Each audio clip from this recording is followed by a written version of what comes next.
अब आपको समझ में आ गया strategic human resource, HRBP, human resource business partner. हाँ जी। जो स्ट्रैटेजी में हेल्प करता है वो स्ट्रैटेजिक ह्यूमन रिसोर्स कहलाता है। हाँ जो जी। ह्यूमन रिसोर्स जो बिजनेस पार्टनरिंग कर रहा है, मतलब बिजनेस लाइन में हेल्प कर रहा है, वो ह्यूमन रिसोर्स बिजनेस पार्टनर जी कहला मैम। गया। सिंपल। अभी फिर पूरा आपको एम्प्लॉय लाइफ साइकिल समझ में आ गया कि हाँ क्या क्या जी। होता है, वो आपको समझ में आ गया। ठीक है। हाँ जी। अभी देखते हैं कि एक बार इन्फोसिस में एचआर ट्रांसफॉर्मेशन कैसे प्ले किया। ठीक है। जी। तो पहले एचआर क्या कर रहा था वहां पे, सिर्फ और सिर्फ सपोर्ट का काम कर रहा था। जैसे डॉक्यूमेंट दे दिए, रिक्रूटमेंट में थोड़ा बहुत हेल्प करा दिया। जी। ठीक है। इस तरह की चीजें, बिल्कुल क्लेरिकल काम, एडमिनिस्ट्रेटिव काम, कोई स्ट्रेटजी नहीं, कुछ नहीं। ठीक है। जी। तो कंपनी का बैकग्राउंड क्या है आपको पता है कि एम्फोसिस ग्लोबल लीडर कंसल्टिंग, हाँ जी। Technology, outsourcing, next generation services provide करता है। हाँ जी। 3 लाख से ज्यादा प्रोफेशनल्स हैं इन्फोसिस के। ठीक है। हाँ जी। Rapid growth and dynamic market, its HR function faced the challenge of evolving from a transactional role to a strategic business enabler.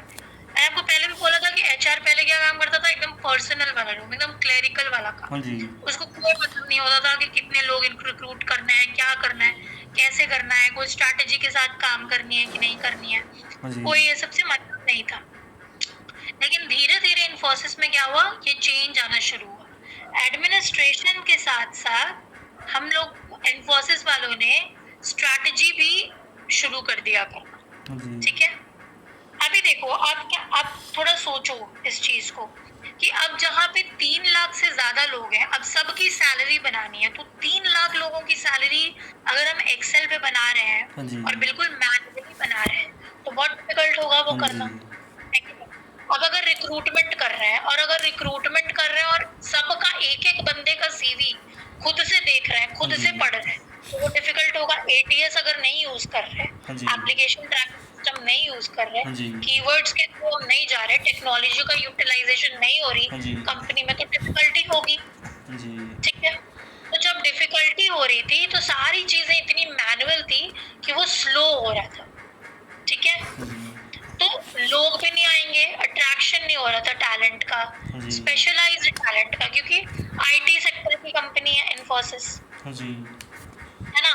तो उसको ये सारी प्रॉब्लम शुरू हो गई। क्या मैनुअल प्रोसेस था, सब कुछ हाथ से हो रहा था, कोई अब लोग भी नहीं आ रहे थे अच्छे वाले। ठीक है। और एचआर को बहुत ही ज्यादा क्लरिकल की तरह देखा जा रहा था, क्लर्क्स की तरह देखा जा रहा था, क्योंकि सारे फंक्शन उन लोगों के सिर्फ और सिर्फ पेपर पेन और इस तरह की चीजों पे हो रहे थे, एक्सेल पे हो रहा था कैलकुलेशन। ठीक है। तो फिर इन्फोसिस वालों ने क्या किया, पूरे एचआर को ट्रांसफॉर्म करने का कोशिश किया। तो देखो आपको लिखा है यहाँ पे, Infosys launched a multi pronged HR transformation focusing on, sorry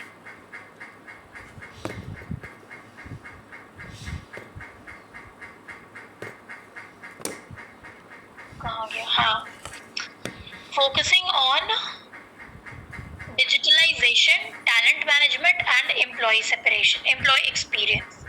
तो डिजिटलाइजेशन कहने का मतलब जो भी मैनुअल प्रोसेस हो रहा था हाँ जी। उसको क्या किया, डिजिटल कर दिया। ठीक। ठीक है। टैलेंट मैनेजमेंट, प्रॉपर सेग्रीगेशन किया, end to end employ life cycle को मेंटेन किया। जी। परफॉर्मेंस मैनेजमेंट ढंग से होने लग गया, ट्रेनिंग एंड डेवलपमेंट होने लग गई, जो एम्प्लॉय हैं जी। एम्प्लॉय को बोनसेस दिया गया, जो ऑप्स है, एचआर ऑप्स का फंक्शन है हाँ जी। वो पूरा स्ट्रीमलाइन किया गया।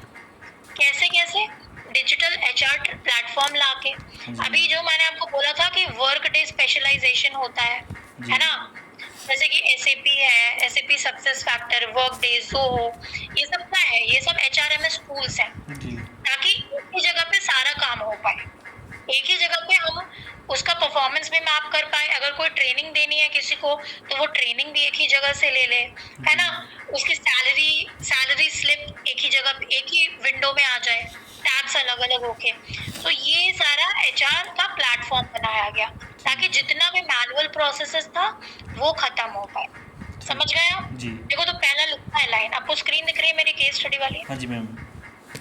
हाँ, तो पढ़ो आपका लिखा है, पहला लाइन क्या लिखा है, digital HR platform. Digital HR पर platform Workday and SAP success factories मतलब सैप, हाँ ये सैप यूज़ करती है बहुत कंपनी, ठीक है, मतलब ऐसा हाँ, ही तो है ये कि क्या का। है, ये एचआर प्लेटफॉर्म है।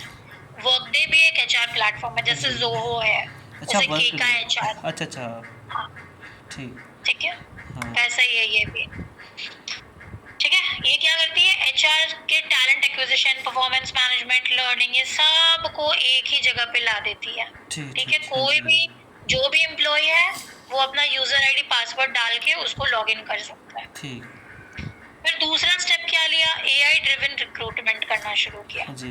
ठीक है, एआई और एनालिटिक्स को एनहांस करा, candidate sourcing, screening and experience, तो रिड्यूस हो गया टाइम टू हायर।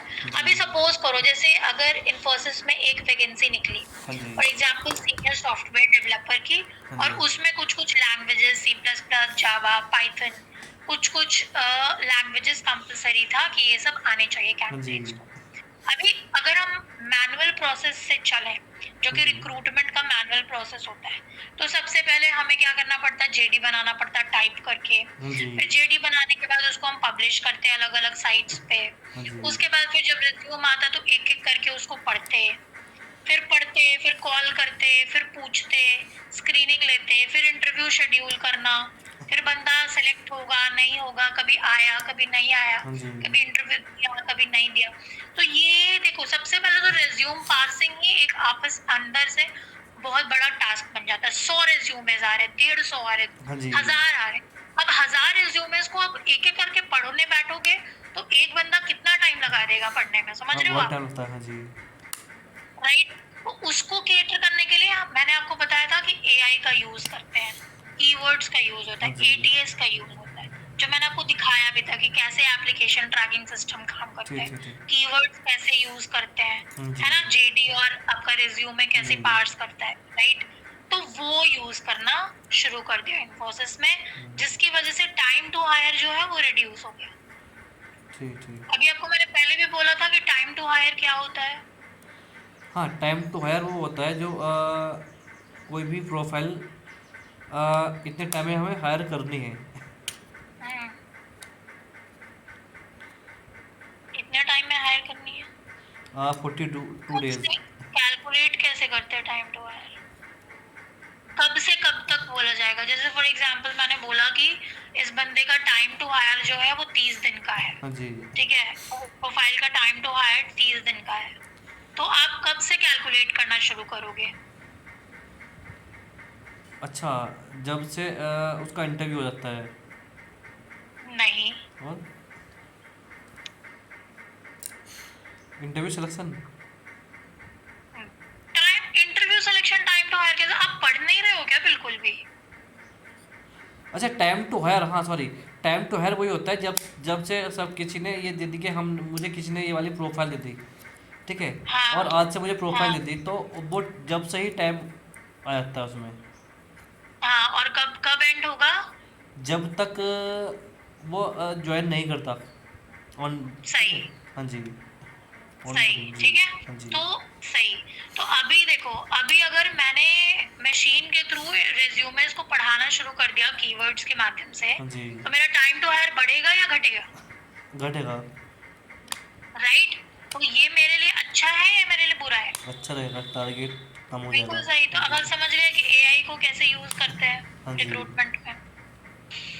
ठीक है, फिर तीसरी चीज क्या लेकर आए वो, स्किल बेस्ड लर्निंग। स्किल जी। बेस्ड लर्निंग का मतलब क्या हुआ? Let's platform. मैंने तीसरा लाइन पढ़ाया था, लर्निंग एंड डेवलपमेंट बहुत इंपॉर्टेंट होता है रिक्रूटमेंट के हाँ बाद, जी। हाँ जी। है ना। तो उसमें वो लोग पर्सनलाइज्ड लर्निंग परफॉर्म देना शुरू कर हाँ दिया जी। उन्होंने। फॉर एग्जाम्पल, अगर मैं एक इंजीनियर हूँ, हाँ मुझे जी। पाइथन आता है लेकिन हाँ मुझे जी। जावा नहीं आता, हाँ जी। ठीक है, तो इन्होंने क्या किया कि उन लोगों को जावा पढ़ाने के लिए कोर्सेज देने शुरू कर हाँ दिए। जी। तो कोई भी एम्प्लॉय अपने HRMS वर्कडे पे जाके हाँ जी। या HRMS टूल पे जाके अपने लॉगिन और अपने पासवर्ड में जाके वो लर्निंग करना शुरू कर सकता है, वो कोर्स देखना शुरू कर सकता है। जी। ठीक है, ठीक। उसके बाद कंटिन्यूअस परफॉर्मेंस मैनेजमेंट। देखो, मैं जब परफॉर्मेंस मैनेजमेंट आपको पढ़ाऊंगी ना, तो परफॉर्मेंस मैनेजमेंट में सबसे पहले जो चीज आती है वो होता है रिव्यू का। जैसे अगर आपको मैं हायर की, हाँ ठीक जी। है, और आपको मैंने बोला कि ठीक है, आप एस्ट्रोलॉजी करते हो हाँ ना, जी। ठीक है, आपको महीने में एट लीस्ट 10 कॉल्स करने पड़ेंगे, हाँ जी। ठीक है, महीने में आपको 10 कॉल्स करने पड़ेंगे 1-1 घंटे के, हाँ जी। ठीक है। अभी वो लोग रिव्यू कर रहे थे 1-1 साल में, हाँ जी। पर अब धीरे धीरे क्या होने लग गया कि हर महीने महीने में रिव्यू होना शुरू हो गया, ठीक ठीक ठीक ठीक है। कंटिन्यूअस परफॉर्मेंस मैनेजमेंट बिल्ड हुआ, ठीक है। ठीक ठीक। फिर एम्प्लॉय वेलबींग, जो मैंने आपको एम्प्लॉय ऑपरेशन पढ़ाया था, एम्प्लॉय हाँ एंगेजमेंट, जी, हाँ जी, हाँ एम्प्लॉय जी। ग्रीवेंस हैंडलिंग, एम्प्लॉय वेलबींग भी एक उसमें पार्ट होता है। इसमें देखो, introduce comprehensive wellness initiatives and a strong focus on diversity and inclusion. Diversity and inclusion यहाँ पे इंपॉर्टेंट रोल प्ले करने लग गया, ठीक है, जिसकी वजह से बहुत सारी चीजें बेनिफिट हुई, एट्रिशन कम हुआ, रिक्रूटमेंट एफिशिएंसी बढ़ी, जी। इंक्रीज लर्निंग एंगेजमेंट हुआ जिससे एम्प्लॉय एंगेजमेंट बढ़ा, हाँ जी। एम्प्लॉय सेटिस्फैक्शन बढ़ा, और फिर एचआर का रोल सिर्फ मैनुअल प्रोसेस से में नहीं रह के स्ट्रैटेजिक रोल भी ठीक वो आ गए, क्योंकि अब वो लोग डेटा को यूज कर पा रहे थे, ठीक क्योंकि ठीक पहले कोई डेटा आ ही नहीं रहा था, अब डेटा यूज होना शुरू हो गया, ठीक। ठीक है। तो ये तरीका होता है किसी भी ऑर्गेनाइजेशन को कि एचआर को अच्छा फंक्शन परफॉर्म कराने का। तो अभी देखो, की टेक अवेज क्या है, एचआर क्या है, सेंट्रल टू ऑर्गेनाइजेशनल सक्सेस कैसे बन सकता है, जी। ऑर्गेनाइजेशन के सक्सेस में एचआर कैसे इंपॉर्टेंट रोल प्ले कर सकता है। तो सबसे पहले तो मॉडर्न एचआर एडमिनिस्ट्रेशन टूल्स को अडॉप्ट करना पड़ेगा, जी। उसके बाद स्ट्रैटेजिक अलाइनमेंट करना पड़ेगा, फिर डेटा ड्रिवन डिसीजन मेकिंग करना पड़ेगा।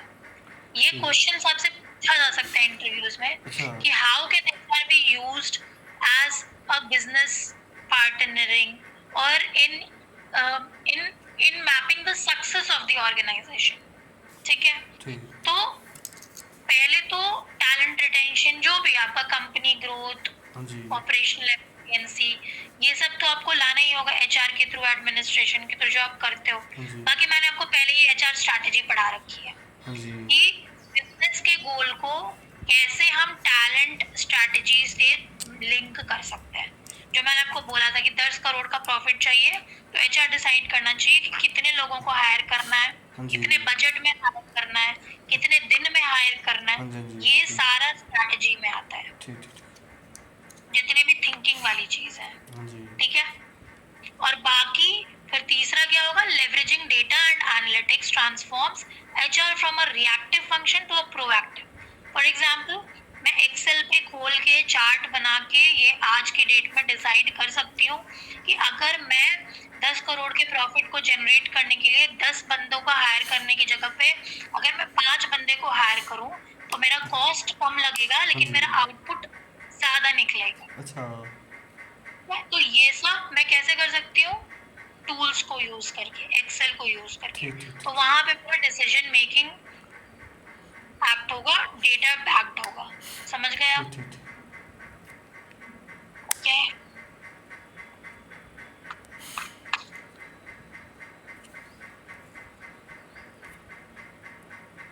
अच्छा, अभी नेक्स्ट में मॉड्यूल में टैलेंट एक्विजिशन और रिक्रूटमेंट पढ़ेंगे अच्छे से, जिसमें हम लोग स्ट्रैटेजिक रिक्रूटमेंट पढ़ेंगे, कैंडिडेट सोर्सिंग कहाँ कहाँ से जी। करते हैं वो पढ़ेंगे, सिलेक्शन प्रोसेस कैसे होना चाहिए, इंटरव्यू, असेसमेंट, फिर उसका डिसीजन मेकिंग कैसे होगा वो पढ़ेंगे, फिर ऑनबोर्डिंग कैसे करेंगे। ऑनबोर्डिंग वही हुआ, ऑनबोर्डिंग एंड इंडक्शन। जब मैंने ऑफर लेटर दे दिया और जब वो बंदा आएगा मेरे ऑफिस हाँ में, जी।